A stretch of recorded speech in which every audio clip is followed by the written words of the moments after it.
తల్లి తండ్రి గౌరవంగా నిన్ను నమ్మారమ్మా. ఒకసారి గుర్తుపెట్టుకున్నా, యవ్వన చెల్లెళ్ళారా తమ్ముళ్ళారా, ఈ తల్లిదండ్రులు నిన్ను స్కూల్కి పంపిస్తున్నారంటే నీ మీద లవ్వు, నీవంటే నమ్మకం అందరిలాంటి కాదని నీ మీద ఎంతో నమ్మకం పెట్టుకున్నారు నీ తల్లిదండ్రులు. ఎక్కడో కాలేజీలో అక్కడ అబ్బాయిలు ఉంటారని తెలుసు, మీ నాన్నంత పిచ్చోడు కాదు, అది కో ఎడ్యుకేషన్ అని తెలుసు, అబ్బాయిలు అమ్మాయిలు కలిసి ఒకే క్లాస్లో ఉంటారని తెలుసు, అయినా కానీ నేను ఎందుకు పంపించారో తెలుసా? నా కూతురు అలాంటి కాదురా. ప్రతి తండ్రి కండి ప్రాణం అండి కూతురు అంటే, ప్రతి తల్లికి గుండెల నిండా నమ్మకం అండి కూతురు అంటే. అనుమానించరండి, అనుమానం చూపరండి. పాపం అడిగిని అన్నీ కొనిస్తారండి, స్కూల్కి ఫీజులు కడతారండి, నీకు వాళ్ళు చినిగిపోయిన బట్టలు వేసుకున్నా నీకు మంచి బట్టలు ఇప్పిస్తారండి. నువ్వు అందరు పెద్ద పెద్దోళ్ళు వస్తుంటారు అక్కడని ఆయన బీదరికం మానుకొని నీకు బండి కొనిపించి నీకు కావాల్సిన ఇప్పించి నీ మీద నమ్మకం ఉంచి నువ్వు కాలేజీలకు పంపిస్తుంటే మీరు చేసే పనికి మాలిన పనులు ఇయ్యా? తల్లిదండ్రుల కళ్ళల్లో కారం కొట్టి వాళ్ళ నోట్లో మన్ను కొట్టి ప్రేమ కలాపాల పేరిట లేచిపోయి తల్లిదండ్రులకి పరువు ఎత్తుకోకుండా తలెత్తుకోలేకుండా చేస్తున్నారండి నేటి యవ్వన సమాజం. ఆలోచించండి ఒకసారి.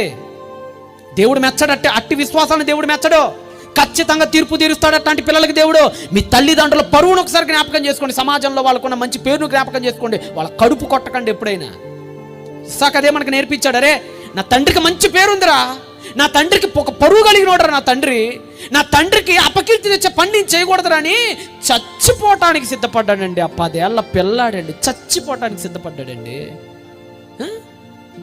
చావుకు సిద్ధపడ్డాడు. నువ్వు కోరికలు చంపుకోలేకుండా, నిన్నగాక మొన్న పరిచయం అవ్వలేదు ఆ అమ్మాయి, నిన్నగాక మొన్న పరిచయం కాలేదు వాడు ఎక్కువైపోయాడు, ఆవిడ ఎక్కువైపోయింది, నేను కన్న నీ తల్లిదండ్రుల కంటే సిగ్గు అనిపించట్లా నీకు?